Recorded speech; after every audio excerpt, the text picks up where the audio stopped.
Okay, it's good now. Just take care of it. Okay, good. Did you start it then?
All right, good afternoon, everyone.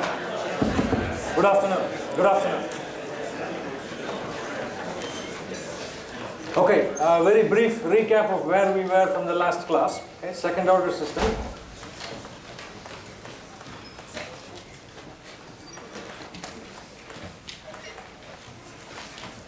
Second order free response. We start off with the fundamental standard form of the second order system. X double dot 2 zeta omega n x dot. Zeta is the damping ratio. Omega n is a natural frequency. Okay. Omega n square x is equal to 0. Okay. And we are doing it under initial conditions. So x of 0 is x naught.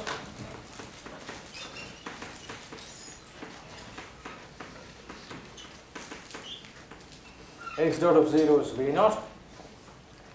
In order to solve this, we use the method of Laplace transforms. As I mentioned in the past, there is a learning curve for many of us when we do Laplace transforms.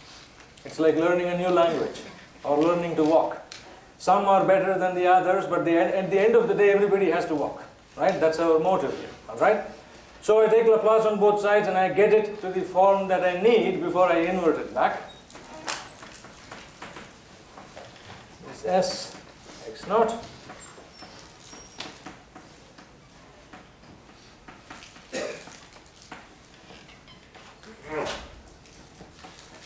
S square 2 zeta omega n s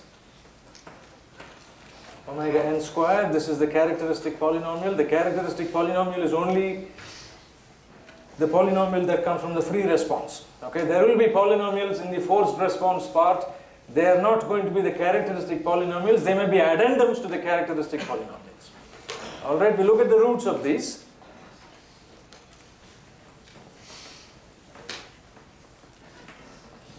And the standard roots are S1, 2 minus zeta omega n plus or minus omega n times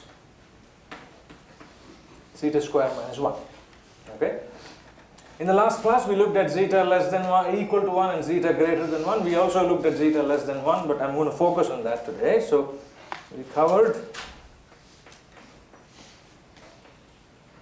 zeta greater than 1, zeta equal to 1. If zeta is greater than 1, we get real and distinct roots. If zeta is equal to 1, you get real and repeated roots. And zeta, the damping ratio, if it is less than 1, we get complex conjugates. In all the problems we solve, zeta is a positive value, which means the system is stable to begin with. Okay? And then we also looked at zeta less than 1. I'm going to focus mostly on zeta less than 1 today. Okay? So for zeta less than 1,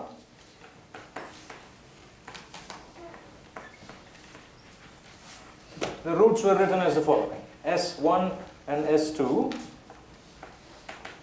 minus zeta omega n plus j times omega d minus zeta omega n minus j times omega d. Omega d is the damped natural frequency of the system. I'm not going to write it out, but we have the character omega d given as omega n 1 minus zeta squared. This is defined only for zeta less than 1. It does not have any meaning when zeta is equal to or greater than 1. Okay? So only defined for zeta less than 1. Alright? And then we said the characteristic polynomial could be written in terms of the omega d and zeta omega n, and so we were able to eventually write as s x naught v naught to zeta omega n x naught. This characteristic polynomial was written as the following: s plus zeta omega n squared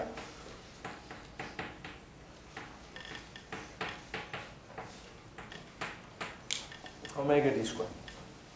This is all repeating from last time, but I want us all to be on the same starting line today. Okay, we're going to go off into much more dangerous territory. You split this, and then you get a cosine and a sine term. I'm not going to write the split, but eventually x of t ends up being the following. So please look at the notes that were posted right after lecture, last class. X of t ends up being the following. So I'll write it here. So decompose into sine, cosine parts. Okay, partial fraction decomposition. So x of t ends up being x naught, and I'll write the first term first, e to the power zeta omega n t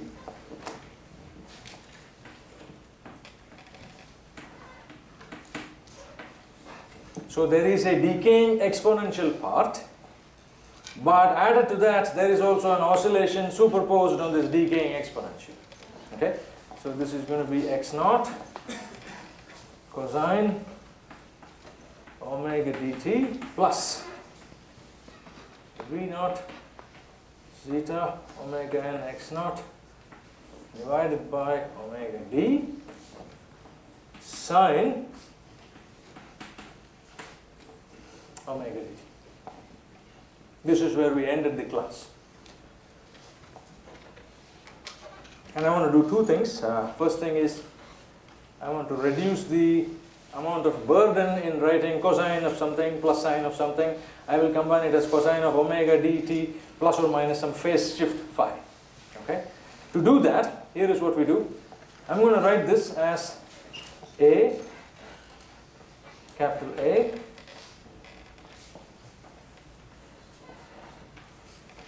then entire thing is going to be capital B. So for me, quite simply, the response of the system is the following.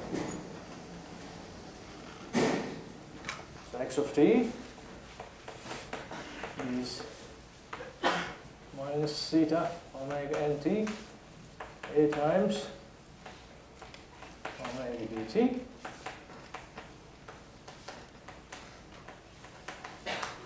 b times sine of omega dt, where a is x naught and b is the rest of that stuff.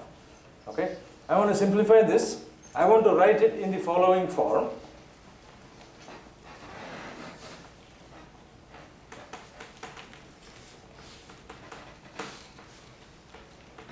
X of t is c e to the power minus zeta omega nt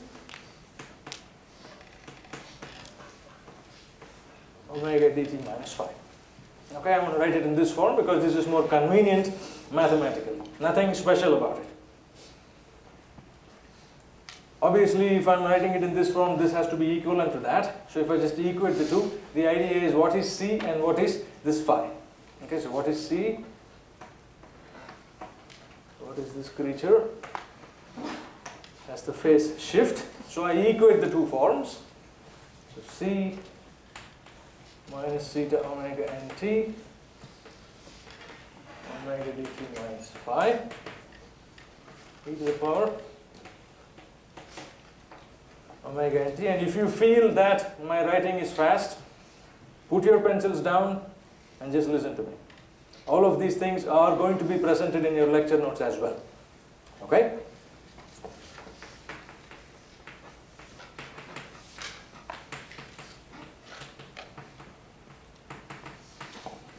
Alright. So this is the equivalency. Obviously this is foolish. I can get rid of them. Okay? Then omega dt minus phi, I'm going to use the cosine angle formula. Cosine of A minus B is cos A cos B plus sin A sin B. Okay?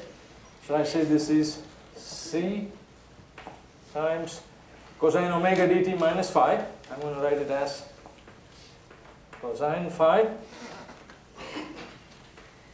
cosine omega dt. I'm taking the factor of C and multiplying it throughout, plus C times sin phi sin omega dt.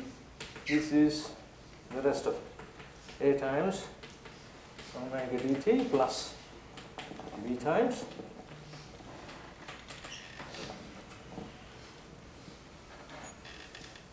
people in the back, can you see my writing? Yes, question. Oh, can I move the monitor? Yes, of course, of course. I think as much as I can. I don't know why they have it here. Is that better? I don't know how to do that.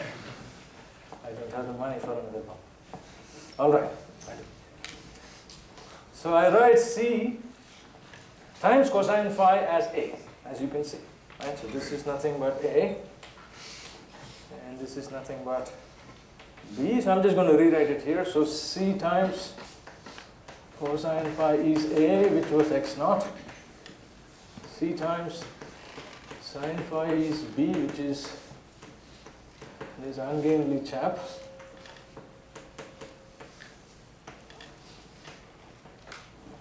And obviously I can solve for C and phi. If I square both of them and take the square root, I get C squared. Or C is A squared plus B squared. And then tan phi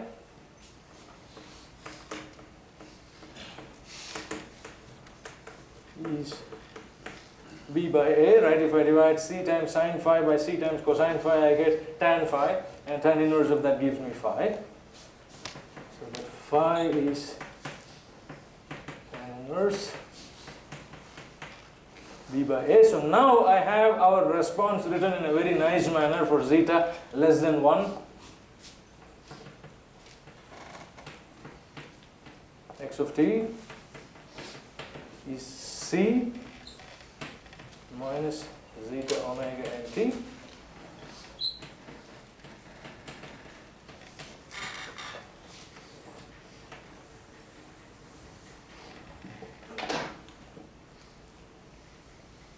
Okay, so this is the system response. This is the form that we are going to play around with today, and it's very important to understand how it came through.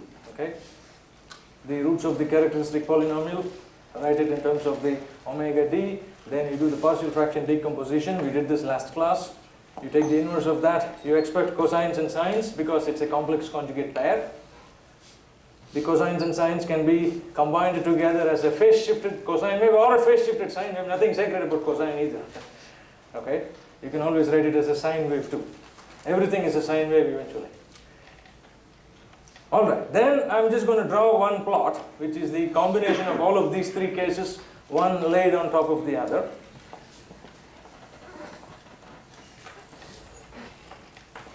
T,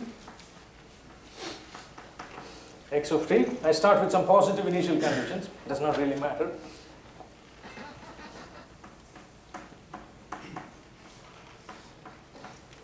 positive slope. I have one case. This is the over-damped case. This is the most sluggish case. Okay. The second case starts with the same initial conditions.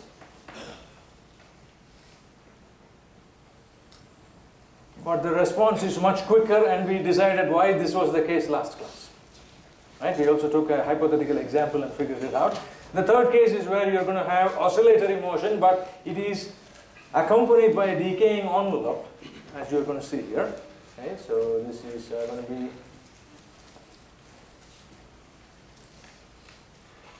right, so some kind of a decaying envelope. So I have the three cases: zeta less than 1, greater than 1,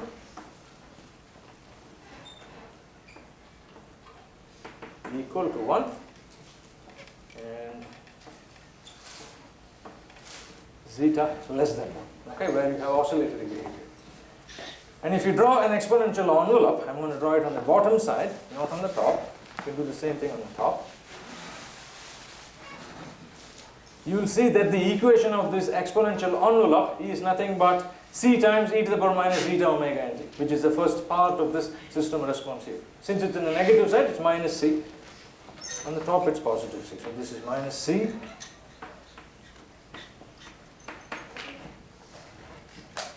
Okay. So this is all the free responses put together, one on top of the other.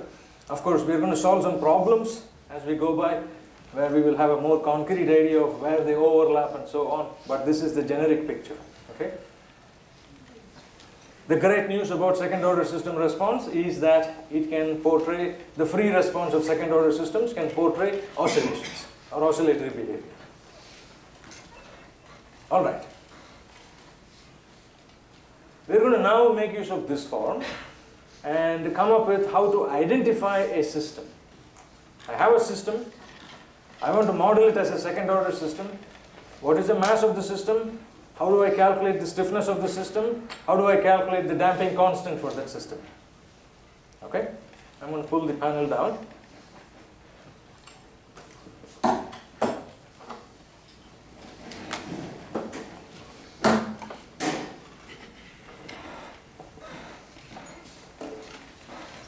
If you have any questions, please ask me while I'm erasing the board.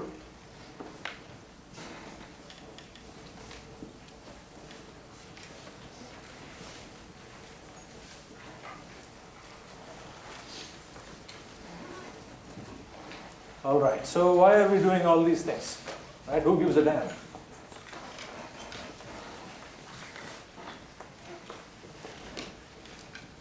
Let's say that I have to define a beam. Okay, I have this beam and I want to model it as a second order system. So say,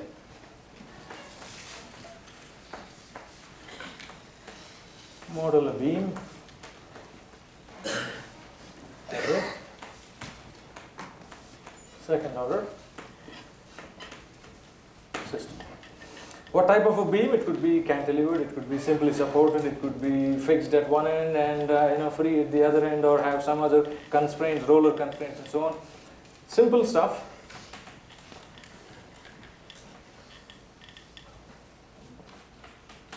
Let's say that I have a cantilevered beam. I want to measure the response of this system to some kind of a forcing function. Right? If I want to measure the system response to some kind of a forcing function, I want to have a system model, and in my mind I'm already thinking, okay, let me model it as a second order system. If I have to model it as a second order system, there are three things I need. What are the three things? I need the mass, I need the stiffness, I need the damping constant. Okay? So three things are needed. Mass, stiffness, damping constant. If I have these three, then I can just say the system model is mx double dot plus cx dot plus kx is equal to f of t. As simple as it gets. And then I can perform any kind of a forcing function on this beam. You have MATLAB, you have Laplace transforms, you have Fourier transforms later on in the semester. We can apply all these techniques to study the system response. How do you calculate mass?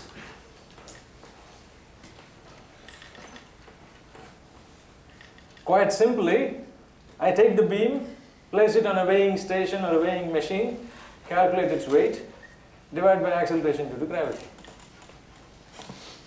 As simple as that. Okay?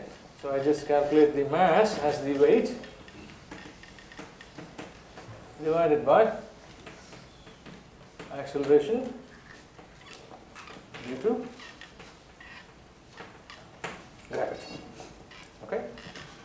So the mass is obtained. How do I obtain the stiffness of this beam?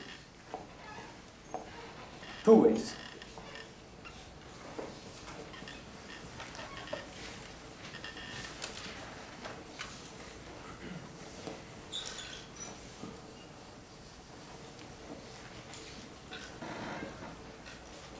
So how to obtain stiffness?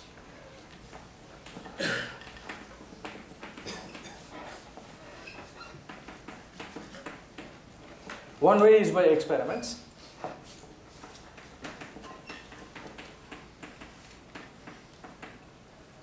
The other way is by using basic mechanics theory, if it's a simple beam.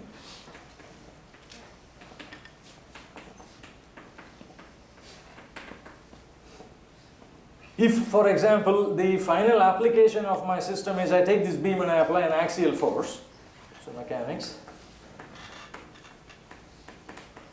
depends on loading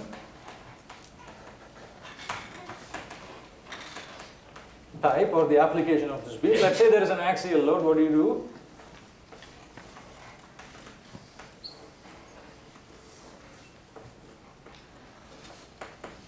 There's some force acting on it.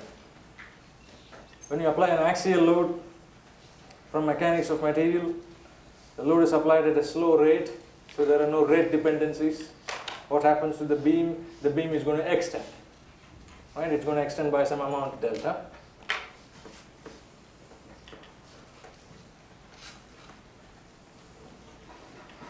If I know the area of cross section, if I know the Young's modulus of this beam, and if I know the length of this beam, then from ME 2020,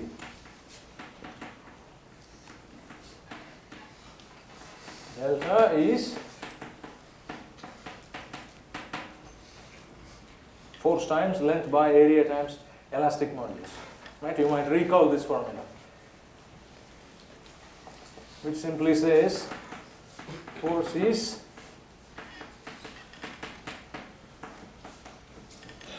something times deflection. So if force is something times deflection, and if deflections are very small, because that's why you're doing mechanics of materials anyways, small deformations. So what is that something? That something is the stiffness. Right? So this is now the stiffness. If your application is a load acting vertically down, your deflection formula is different, but the nature of how you calculate the stiffness is the same. Or if you're taking 3670, they will teach you Castigliano's theorem. You can use the principle of strain energy and calculate the deflections. Multiple ways of doing it using basic mechanics theory. If I'm lazy and if I don't know mechanics, I can do the following.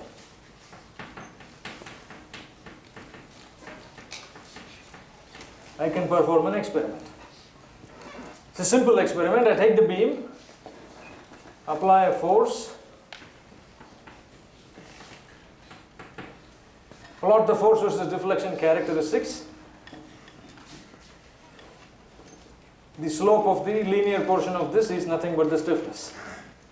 That's about it.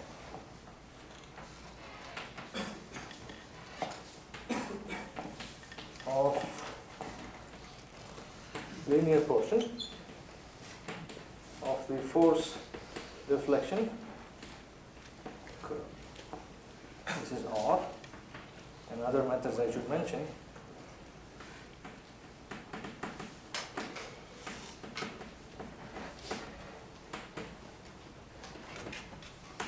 Castigliano's theorem, and depends on who teaches 3670, they may or may not do it, so don't quote me on it.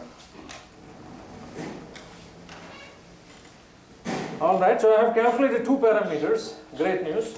What about the third one? The damping constant.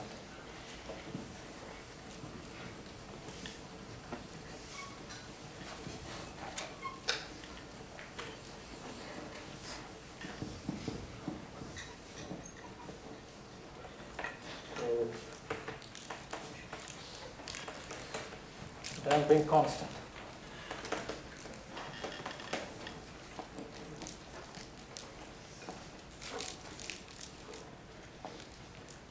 The problem with damping constant is it is quite insidious. The reason being, damping is essentially telling you, okay, this is the net manner in which the energy is being dissipated in the system due to some parasitic losses. Which means it is not very easy to characterize damping and say, okay, hey, this is the reason why damping is taking place. Well, somebody will ask you, okay, what about shear between the molecules as the material is getting deformed? What about the damping from that? How do you calculate that? I will have no answer. So we have to come up with a different way. And so you see, damping is dependent on the system response. It is not just dependent on one particular trait of the system. It depends on the system response.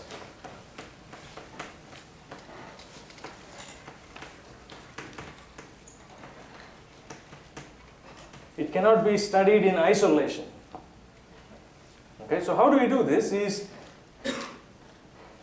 a very nice idea, a very nice mathematical idea here.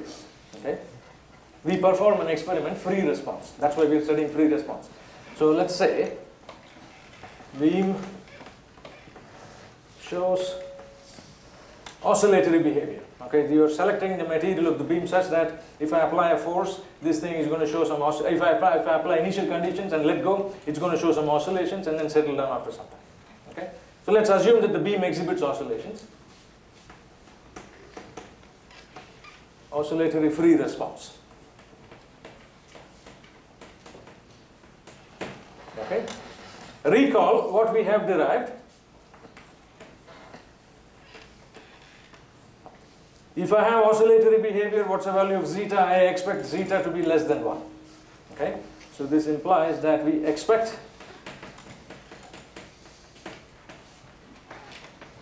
zeta to be less than 1. And for zeta less than 1, I have the solution form already derived. I have x of t is c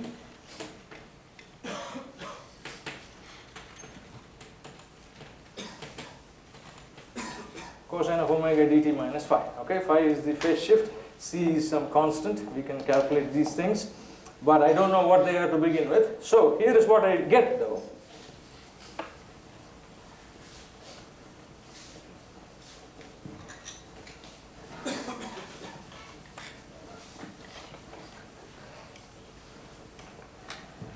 This is all from theory, right?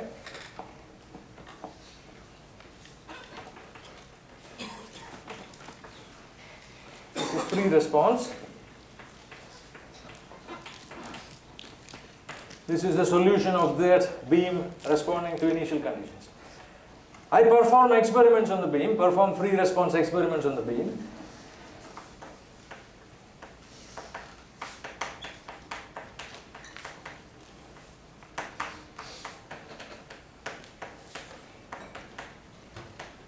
I can attach sensors on the beam. I can calculate the acceleration of multiple points on the beam. Once I do that, I can perhaps calculate the deflection of the beam as a function of time. Right? It is the position of the beam as a function of time at some time intervals. I'm modeling this as a discrete system now. Okay, so modeling it as a discrete system, focus on one point on the beam, capture how that position changes as a function of time, perhaps the last point on the beam. Okay? So this is what you will see.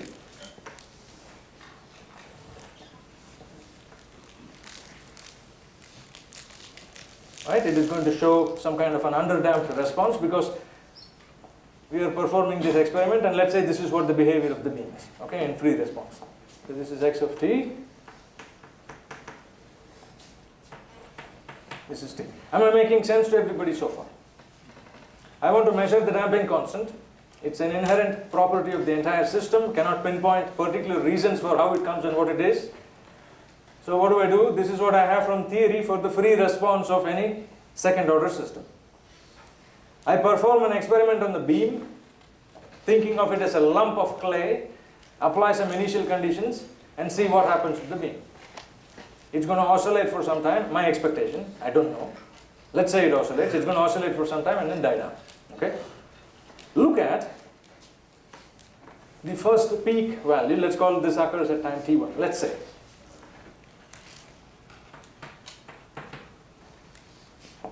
And let's say this magnitude is x of t1.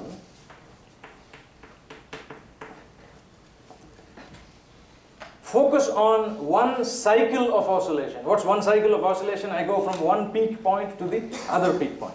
Okay? Or I go from one crest to the other. That's also equivalently fair game. I could go from the bottom of here to the bottom of that. That's one cycle of oscillation. Or I could go from the top to the top. Which your pick. I pick the top. This is at time t2. Okay? Magnitude of this is x of t2. Call that as x2. Okay? This is the magnitude at x2. These are all experimentally obtained by placing some sensors on the beam. Okay? From t1 to t2 is one cycle of oscillation.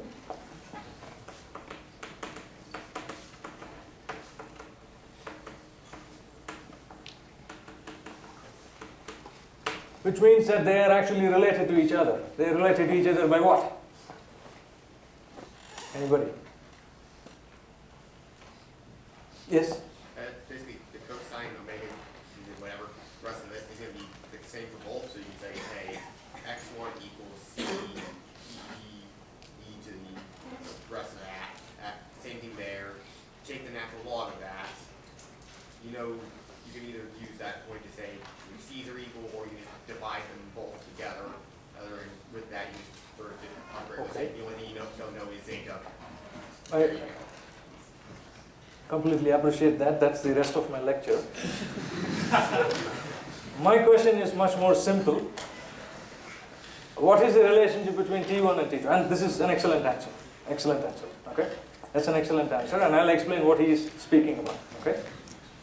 What is the relationship between T1 and T2? That's all I'm asking. Yes, yes. Absolutely, there's a period. T1 is equal to, or that's all I'm asking, okay? I'm a simple man with simple ideas. T2 is T1 plus capital T. Capital T is the period of oscillation. How do I get the period of oscillation? I know the frequency of oscillation. The frequency of this oscillation is not the natural frequency because the system is damped. It is a damped natural frequency. Okay, so capital T is the period of oscillation, and capital T is 2 pi by omega d.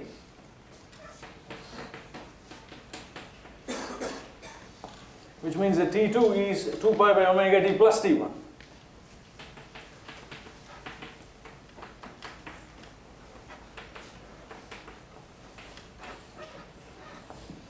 And now I'm going to do what you have suggested.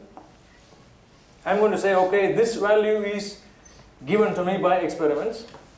I know this value. I pretty much know all the peaks and all the trough or the crest values. So that value is also known to me. So I know x1 and I know x2. And I know the relationship between the two time periods.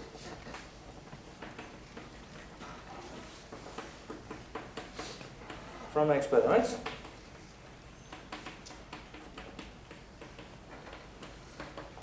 And I'm going to take the ratio of these two now. Okay, let's see what happens.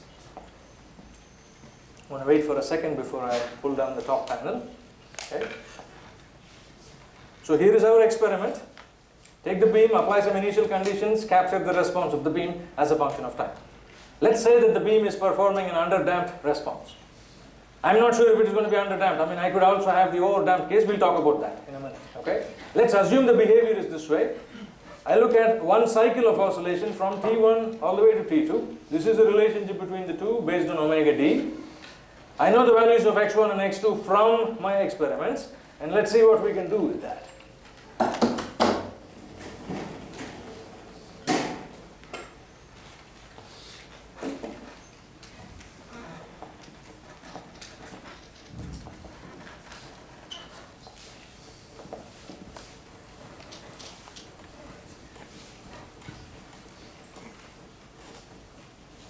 So let's say x1.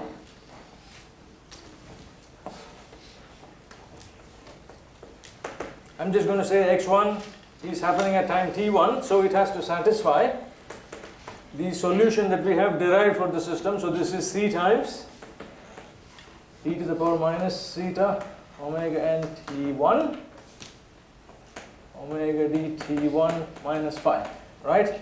The system solution should be satisfied at each and every time instant. That's all I'm doing here. What about x2? Is x at t2, which is x at t1 plus 2 pi by omega d. If I do the substitution, this is c times the e to the power, I'm going to write it as an exponential. Okay, so this is exponential so that I can write everything. Exponential of minus zeta omega n times t1 plus 2 pi by omega d, cosine of all of those things. Cosine omega d times t1 plus 2 pi by omega d minus phi. I'm writing down all the steps, quite painful, but bear with me. Yes, I yes. think I missed x2. Why does that look different from the x1? Oh, because this is the system response at a different time. So I have the generic system response. If you look at this equation here, this is the system response at any time t. So if I want the system response at time t1, I just have to substitute t is equal to t1 in this equation. If I want it at time t2, I just have to substitute t is equal to t2. Right. I guess why does t1 show up in x2? Oh, because I'm saying that t2 and t1 are related to each other. You see, t2 is t1 plus 2 pi by omega. Okay. So t1 and t2 are related to each other. All right. I break this down. E to the power minus zeta omega and t1 times and the other part. Okay. So this is essentially c exponent omega n t1 times minus 2 pi zeta omega n by omega d. E to the power a times b is e to the power a times e to the power b. Okay, a plus b, I'm sorry. E to the power a plus b is e to the power a times e to the power b. Cosine omega d times t1, just take the omega d, spread the goodness inside, plus 2 pi minus phi.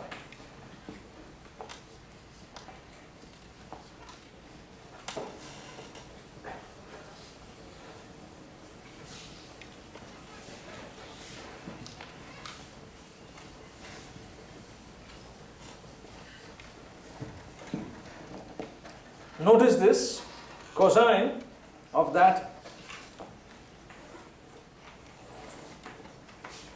is cosine 2 pi omega dt1 minus phi. I just rearrange the order of things inside. Cosine of 2 pi plus something is just cosine of that something. So this is the same as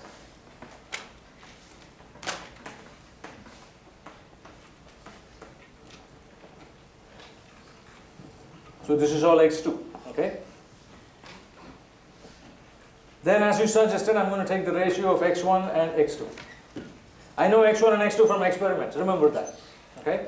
So take the ratio of x1 to x2. This is c exponent zeta omega n t1. E to the power minus, I'm just writing it as exponent. Cosine omega dt1 minus phi divided by the rest of the stuff for x2 is c exponent zeta omega n t1 minus 2 pi omega n times zeta by omega d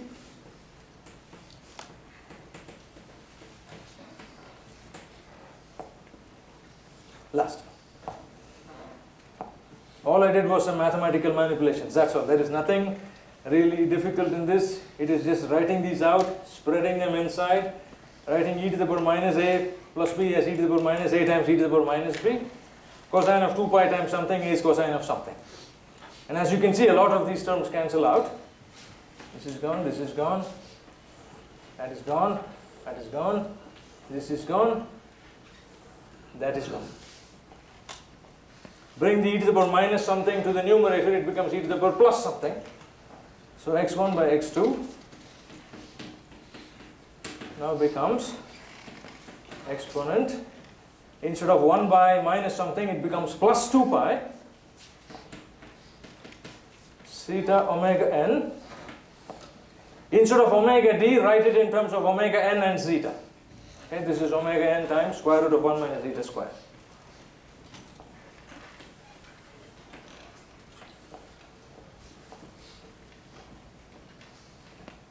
Omega n cancels off.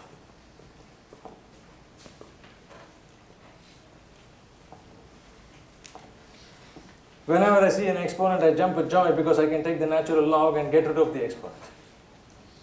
So I take natural log on both sides. The exponent vanishes. Natural log of x1 by x2 is now 2 pi theta by 1 minus zeta square. I know x1 and x2 from experiments, so if I take the natural log, this left hand side is known to me. The only unknown here is now the damping ratio zeta. I can solve for the damping ratio now. If I have the damping ratio, I have already calculated the mass, I have already calculated the stiffness, I can calculate the damping constant using all this information. Okay? So this ratio is called as a logarithmic decrement. Delta, unfortunately, has the same delta, but it's different from the deflections that we know. So this is the logarithmic decrement. It's a logarithmic decrement because you're taking the ratio of one peak to the next peak, but the magnitude of the second peak is lesser than the previous peak. So it decreases. It's logarithmic because you're taking the bloody natural log of these things.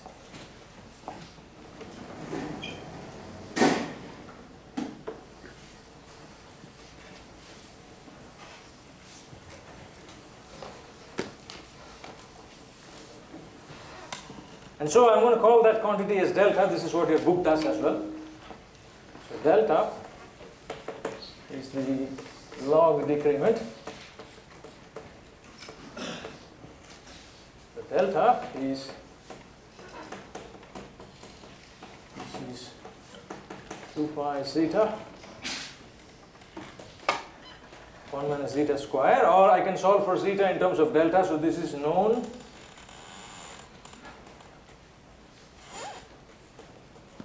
from experiment. Solve for zeta. Okay, so zeta is delta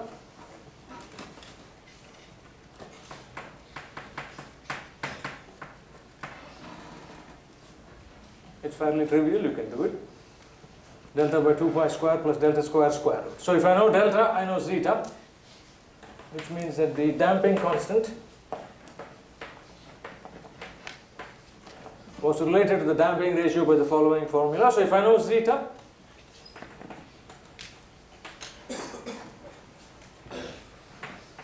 m omega n is square root of k by m, right? Because I discovered the stiffness by experiments, or not discovered, but calculated the stiffness by experiments or by theory. I know the mass because I just took the damn thing and weighed it. I can calculate the damping ratio by performing experiments. Then I can calculate the damping constant.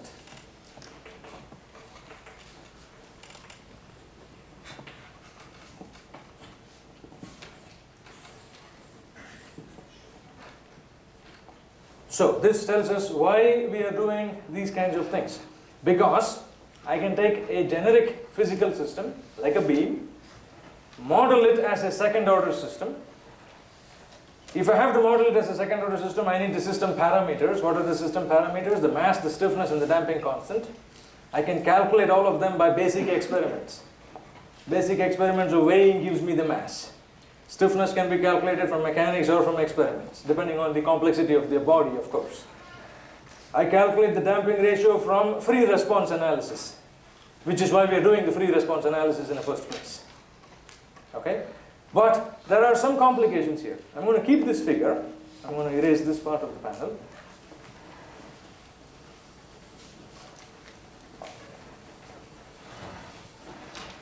And I guess something I want to mention here, delta is not just logarithm of x1 by x2. You can take the next two peaks as well. That will still be delta. Okay, so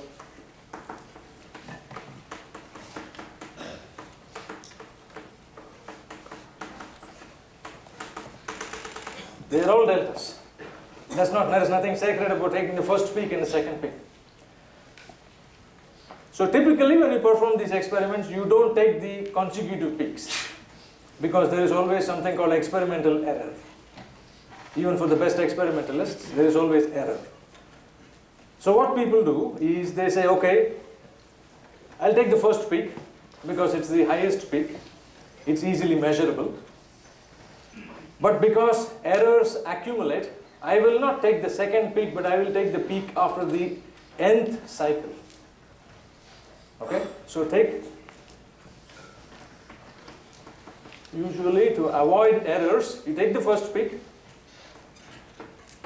and then you choose the peak after the nth cycle, which means that you choose the xn plus 1th value.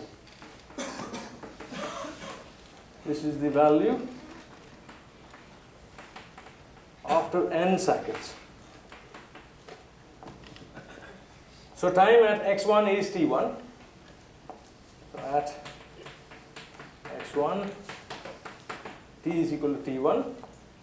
At xn plus 1, time t is tn plus 1, I should say t is tn plus 1 time t.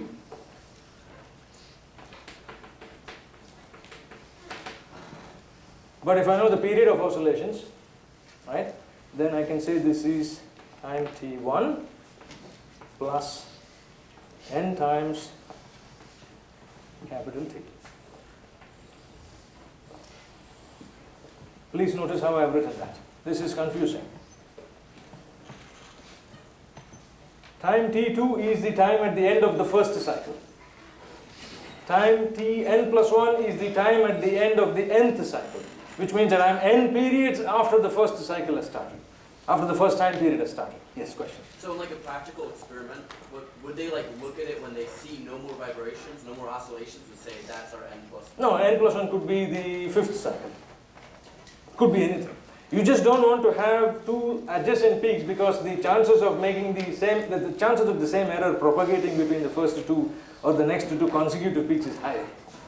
Perhaps the body is settling down as time goes by, right? So there are lesser errors later on. Okay? It's not necessarily the end of the cycle. It's just some random value n. Okay? So if I choose these two, I'm going to bring the top panel down. Here is what happens. I will try to bring it down.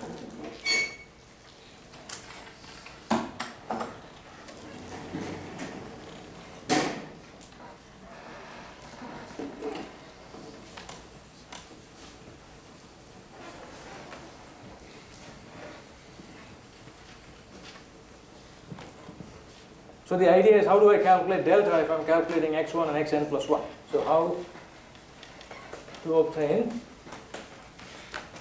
delta, which is 2 pi zeta by 1 minus zeta square, if we choose x1 and xn plus 1, that is the peak values or the trough values or the crest values at the first and the end of the nth cycle. Here is what you do. You write it down as a follows. x1 by xn plus 1 is nothing but x1 by x2, x2 by x3,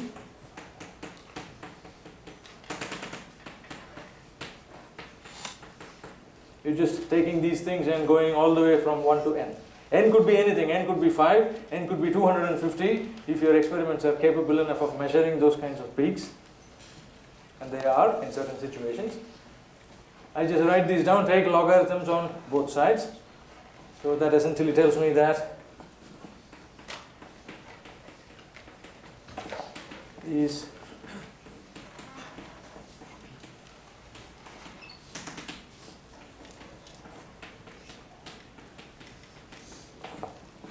right? Logarithm of the product is the sum of the logarithms.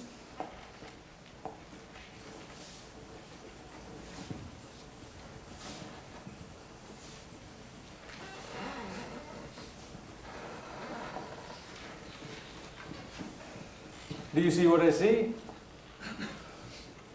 What do each of those logs represent? Each of those logs represent the logarithmic decrement delta. Okay, so in this case I have is delta plus n times.